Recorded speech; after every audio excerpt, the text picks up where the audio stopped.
realizado pelo Instituto de Economia da Fundação Getúlio Vargas, com dados do IBGE, aponta o aumento da pobreza aqui no Brasil em 24 das 27 unidades da federação. Esse aumento se deu no início do governo Jair Bolsonaro em 2019 e com base até janeiro de 2021. Para falar um pouco sobre esse assunto e o porquê, a quem atribuir esse aumento da pobreza no país, especificamente na região Nordeste, que teve um aumento maior, a gente convidou o cientista político Jorge Vieira. Professor, seja bem-vindo ao TH Entrevista. Tem a quem atribuir esse aumento da pobreza aqui no Brasil, principalmente na região Nordeste? Olha, veja bem, economia, né, e economia política, que vai na mesma direção, não tem segredo. É igual, eu considero, a um cobertor curto. Eu dou até o exemplo que antigamente, né, vendia nas feiras um cobertor bem pequeno, de lã, bem barato, bem popular. Aquele cobertor que você, quando cobre a cabeça, descobre os pés, quando cobre os pés, né, descobre a cabeça. O que é que eu quero dizer com essa imagem do cobertor? É economia. Depende do modelo econômico. Basicamente, nós temos o quê? Numa sociedade que tem uma economia capitalista. Ora, dentro do capitalismo, tem três possibilidades. O clássico liberalismo econômico, da época do Adam Smith, século XVIII, século XIX, é a economia do estado de bem-estar social e, efetivamente, o neoliberalismo que foi implantado a partir de 1989, né, com a queda do Muro de Berlim, e aqui no Brasil, com a eleição de Fernando Collor de Mello, que foi ele que trouxe, né, o neoliberalismo, que é da Escola de Chicago, que tem a formação exatamente numa perspectiva de retomar o liberalismo econômico, trazendo para o contexto atual de privatização, de precarização da legislação e do trabalho e, infelizmente, de completa ausência do Estado nas políticas públicas. Veja, objetivamente, o que aconteceu nesse período que se compreende no caso do Brasil, porque em nível internacional ele também, inclusive tem um livro, O Fim da História, né, que é nessa perspectiva de que só existe, depois da queda do Muro de Berlim, só existiria o capitalismo, né? Só que a gente conhece a história da economia em nível internacional. Por quê? Porque a crise de 29 provocou o quê? Um novo modelo com a teoria do Keynes, ou keynesianismo, que é a intervenção do Estado exatamente sobre o mercado. O controle para que o mercado, dentro das normas econômicas, pudesse garantir os direitos dos trabalhadores, que, consequentemente, vai consumir. Ora, nós tivemos o governo Collor, aqui no Brasil, né? Ele cai pelo impeachment, assume o Itamar Franco, foi o período da transição, depois assume 8 anos do Fernando Henrique Cardoso, que ele efetivamente implantou o neoliberalismo no Brasil, com a privatização das telecomunicações, né? Ausência de políticas públicas de atendimento à saúde, privatização, terceirização de muitos setores da saúde, da educação, enfim. Depois disso, entramos numa crise, no final do governo Fernando Henrique já apontava cerca de 35 milhões de pobres no governo do Fernando Henrique, porque todo mundo esquece, porque teve o boom do Plano Real, que causou uma sensação, né, de paridade do dólar e tal, mas efetivamente a pobreza e a miséria foram muito claras, né, no final do governo Fernando Henrique Cardoso. É tanto que quando o Lula assume, né, o ex-presidente Lula, ele implanta, então, o que eu chamo de estado de bem-estar social mitigado, porque não foi, se você compara com o que aconteceu na Europa, tem uma distância muito grande, né? Mas, para o contexto do Brasil, foi extremamente significativo. Por quê? Porque os 2 mandatos de Lula provocou exatamente uma distribuição de riqueza, um investimento nas políticas públicas. E aí sim, a classe pobre, né, começou a consumir porque tinha trabalho e efetivamente a economia cresceu ao ponto do Brasil chegar a ter recurso para pagar a dívida externa. Então você imagine, depois assume Dilma Rousseff em 6 anos, né, e o impeachment da Dilma Rousseff significou exatamente os interesses do capital internacional e do capital nacional para intervir na economia, para novamente retomar o neoliberalismo. Então, o impeachment não teve nada questão de pedalada, de corrupção, absolutamente. A questão central não era isso. A questão central foi um interesse do capital internacional, junto com a nossa burguesia subserviente brasileira ao mercado internacional, que interviu e efetivamente tirou a Dilma Rousseff da presidência da República, bota o Michel Temer e ele cumpre efetivamente. E aí o problema começa com o Michel Temer, que ele cumpre toda a agenda neoliberal que estava reprimida durante os 14 anos do governo do PT, 13, 14 anos do governo do PT. O Bolsonaro leva ao extremo esse neoliberalismo, e aí para ele é o fim do Estado mesmo. Ele acaba com todas as políticas públicas. É tanto que eu tenho acompanhado todas as análises, tanto do ponto de vista econômico como do ponto de vista da mídia, dos analistas econômicos, que é um erro que eu vou dizer aqui. Por exemplo, os analistas de alguns meios de comunicação têm dito, olha, 3 anos e o Bolsonaro não tem projeto, não fez absolutamente errado, absolutamente errado. É preciso que a sociedade tome conhecimento disso que eu vou dizer. O Bolsonaro tem projeto, sim, ele tem implantado o projeto de forma extrema e o resultado nós estamos vendo.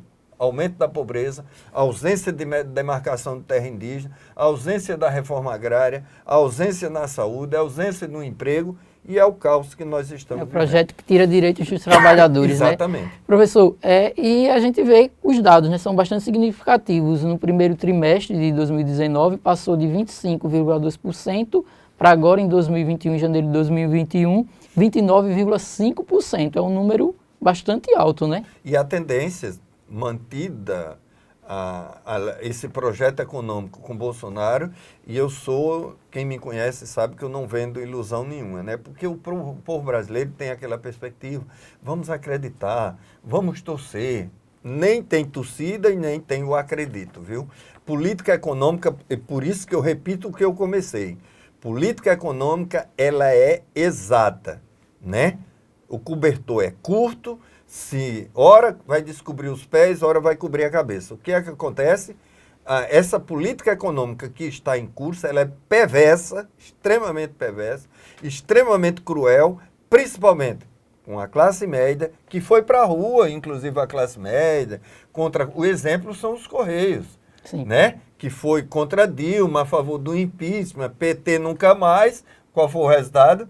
A privatização dos Correios, agora estão gritando. Então a classe média entrou no canto da sereia da classe dominante e agora a classe média torna-se pobre e o pobre torna-se miserável.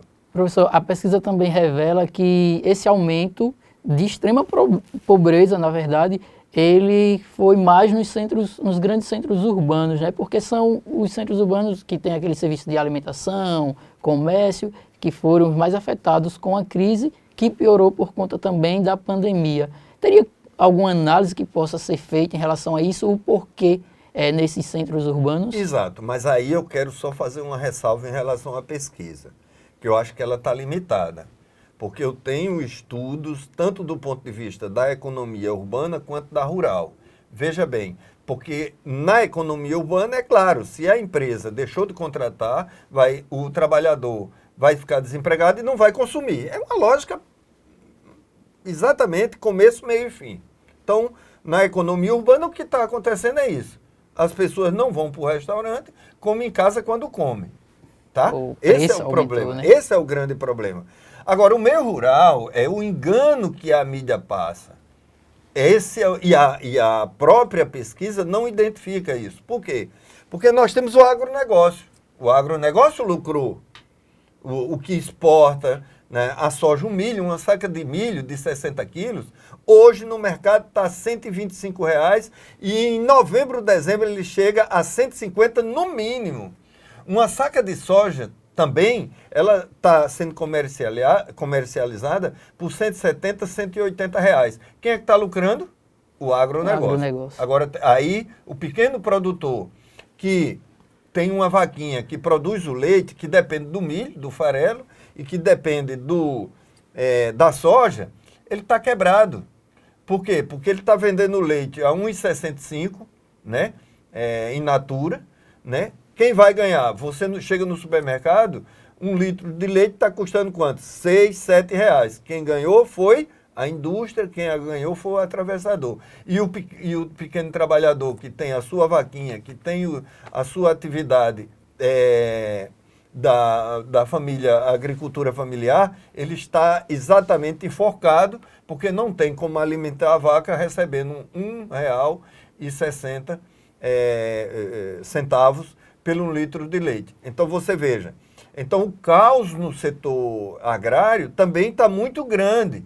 E, infelizmente, a pesquisa, não identifica, porque se interessou com os grandes centros e esqueceu que o meio rural... Por exemplo, eu vou dar um exemplo bem concreto para a população. Poço das Trincheiras, que fica aqui no Alto Sertão de Alagoas. Vamos pegar Poço das Trincheiras. A população de Poço tem 14.418 habitantes. Ok? 80% da população, 85% para ser preciso, vive no meio rural. Deixa eu dar um dado para vocês. 8.000 pessoas estão abaixo da linha da pobreza. Então, quer dizer, olha aí, mais de 60% da população está na miséria e que está no meio rural. Então, eu estou trazendo esse dado quentíssimo, né, de análise econômica minha para demonstrar o problema do meio rural. Então, você tem... Porque é passada a imagem do agronegócio que lucrou, e lucrou muito, o agronegócio, porque está exportando para os Estados Unidos, para o Canadá, para a Europa, exportando o milho e a soja. Então está muito bem o agronegócio.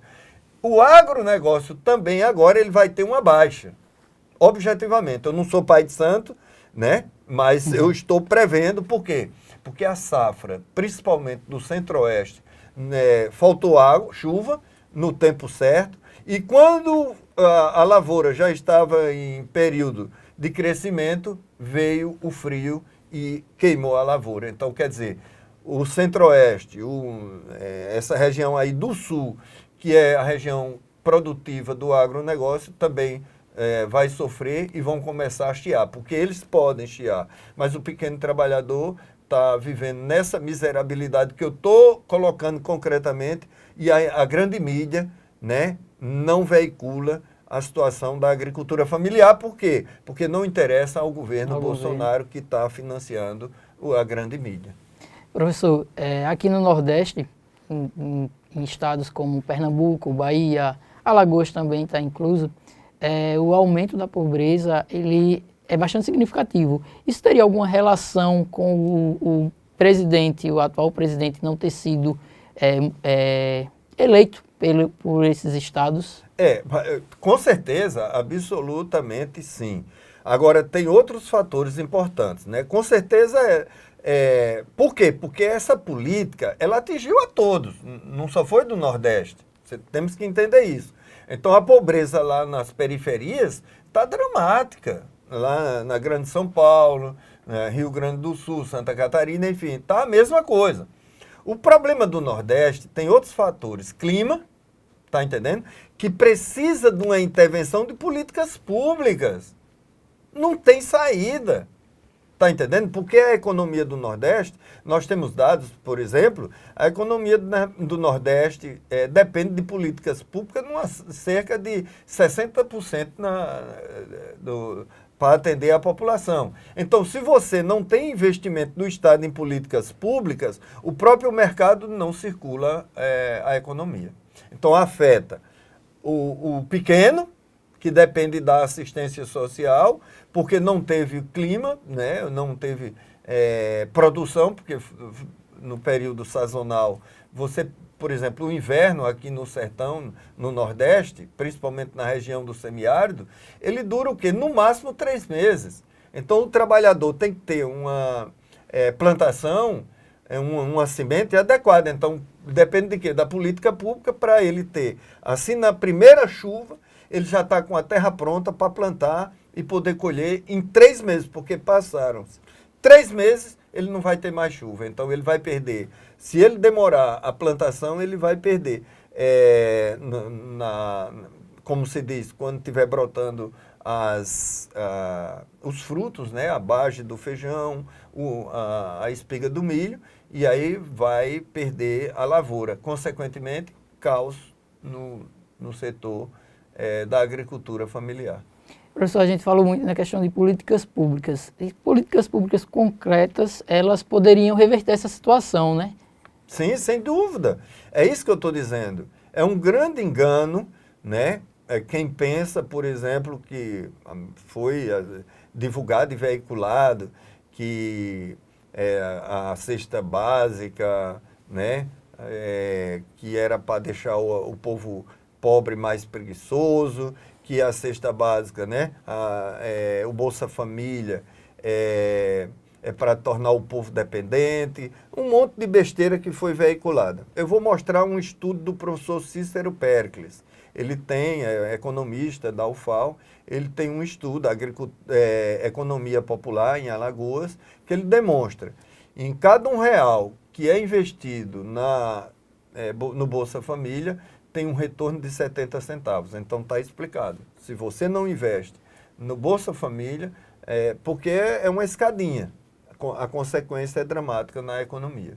Professor, nosso tempo está chegando ao fim. Eu queria que o senhor fizesse uma análise de toda essa situação da pobreza no Nordeste, de tudo que está acontecendo nesse momento atual. O seguinte, Lucas, como eu disse aqui, vou repetir, eu não vendo ilusão para as pessoas. Eu sou muito...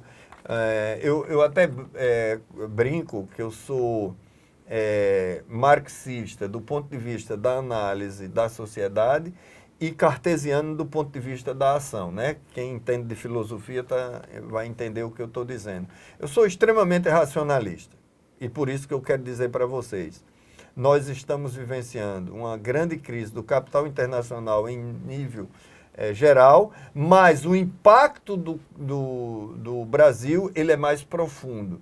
E enquanto tiver no Brasil o governo Bolsonaro à frente dessa política com o seu ministro da Economia, que é um dos boys formados na escola de Chicago, a nossa situação não adianta torcida, não adianta esperança, porque objetivamente essa crise vai atingir profundamente, vai aumentar. Nós estamos com 14 milhões, mais de 14 milhões de desempregados, nós temos mais de 3 milhões que já desistiram de procurar empregos, e nós temos em torno hoje de 30 a 35 milhões de pessoas que estão abaixo da linha da miséria. Então você junta, fazendo o balanço geral de 35 com 14 e mais os 3, que mais de 3, você tem 50 milhões vivendo na situação de profunda precarização. E aí a consequência é a classe média que está precarizada, né, com impostos, educação, saúde que tem que pagar para os filhos, a gasolina beirando a R$7 um litro de gasolina, um botijão que está em cerca de R$100, né? O pessoal está voltando a comprar o carvão, está voltando a usar a lenha para poder preparar a sua comida. Então, a energia que já está em perspectiva de aumento. Então, o quadro sociopolítico e econômico do Brasil infelizmente, eu estou dizendo para vocês, é de profunda crise e de profunda miséria e de profunda falta de esperança, concretamente, na mudança enquanto tiver essa política econômica implantada pelo senhor Jair Bolsonaro. Professor, obrigado pela sua participação no TH Entrevista. Ok, eu quero agradecer a oportunidade e me colocar desde já à disposição para outros momentos de análise que for necessário. Com essas informações, o TH Entrevista dessa semana fica por aqui. Até a próxima terça-feira.